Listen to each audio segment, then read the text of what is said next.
Welcome back to America Talks Live. We've spoken a lot recently about political incivility on this show and really even violence. We've been following this story about two congressional candidates in Minnesota that say they were physically assaulted, allegedly, by their political opponents. Shane Meikland, who's running for the House in that state, posted on Facebook that he was punched by an unknown assailant at a restaurant, leading to a concussion. Here's part of what his post said. Quote, I expected to be politically attacked, but never physically.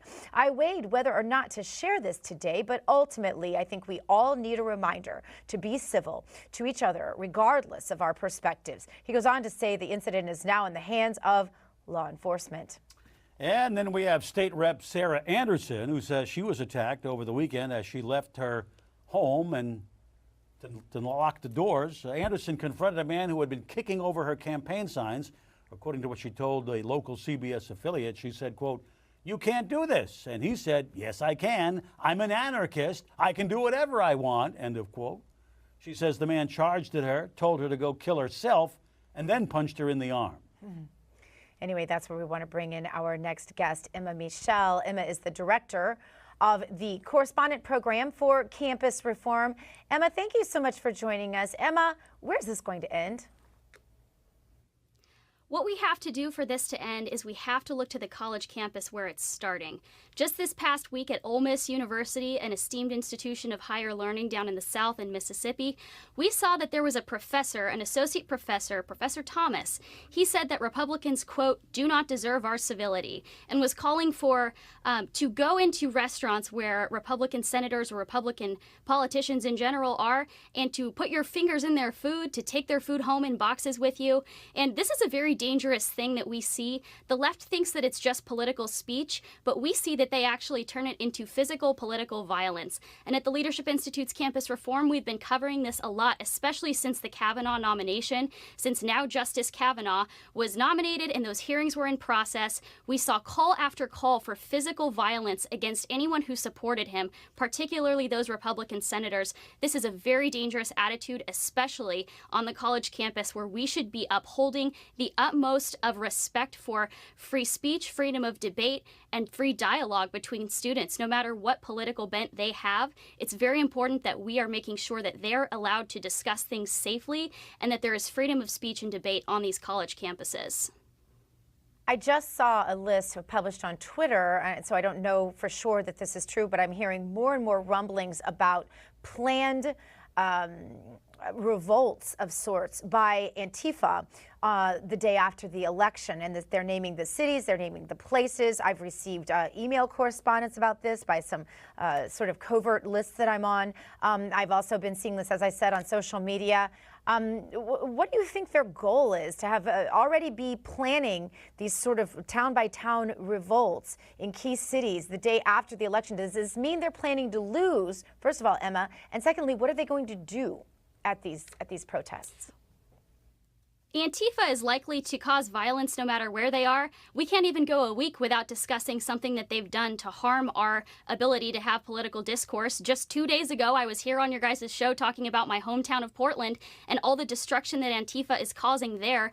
It's always unclear what Antifa wants to accomplish. What is clear is the destruction that they leave behind in their wake. And I don't think it should be surprising to us at this point that the left has repeatedly chosen to just go towards the route of violence and harassment. And this almost reminds me of that statement that was released saying, we condemn nominee X for the Supreme Court before Justice Kavanaugh was even announced as the nominee. So this is one of those things where the left is pre-planning to riot before they even know what they're rioting against. And this is just something so typical that we see really stems from this attitude on the college campus of free speech for me, but not for my political opponents. And this is unfortunate to see, and we must be holding professors accountable for the things that they say.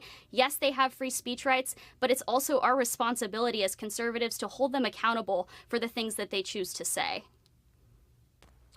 Yeah, it's a little overwhelming to me that we've come to this place.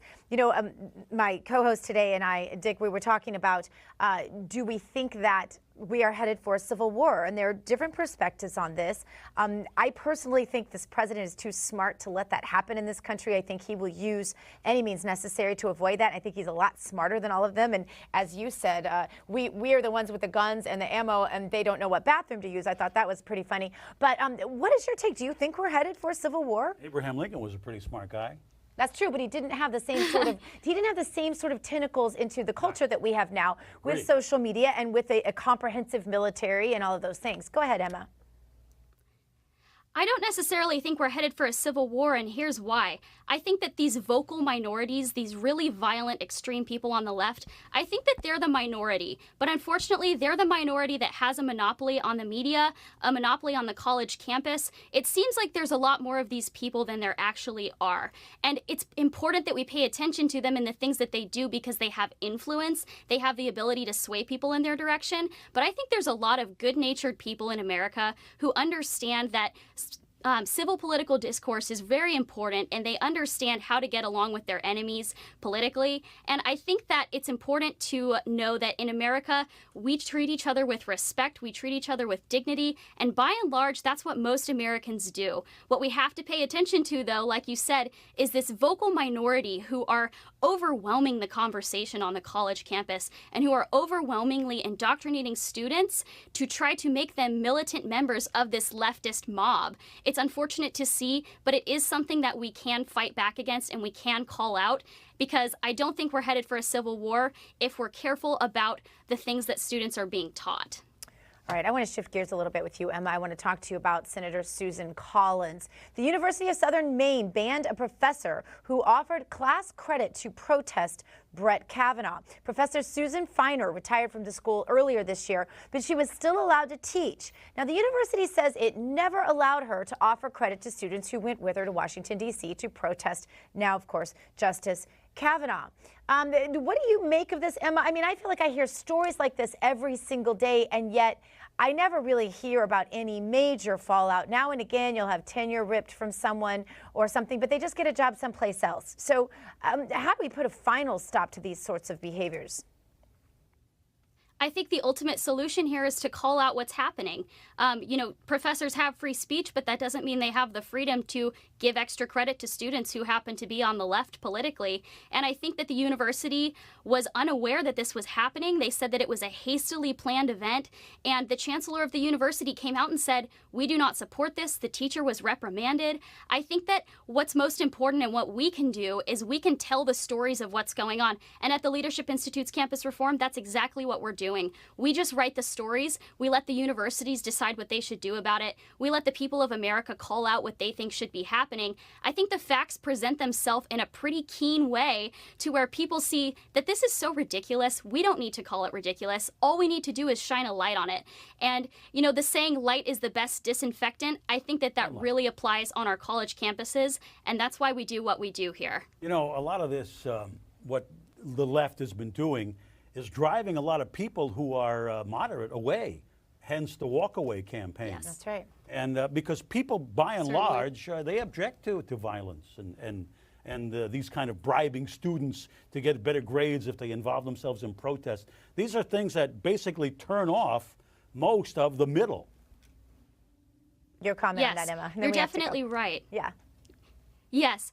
The thing that I'm seeing the most is that as we approach midterms right now, we really see this stark difference between the right's campaigns and the left's campaigns. And the right is driving solid campaigns just like they did in 2016. We have the House, we have the Senate, we have the presidency, and we have that because the right has had a solid rally with voters around shared ideas and shared principles. Not all Republicans agree on everything, but they can agree to come together for what matters. On the left, we see discord. We see all of these candidates who think they can be the one to beat Trump. They don't even agree amongst themselves. They have these crazy mobs that go out and protest things. They don't even really know what they want. And here's the thing. If the left continues to keep this up for a couple more weeks, I think they're going to have even more to complain about when November 6th rolls around. Yeah, well, we'll be watching. Emma, thank you so much for joining us today. Great to be back. And could it really be even harder to win the big jackpots in the lottery these days? We're going to tell you coming up next. Stay where you are. Not unless we win it.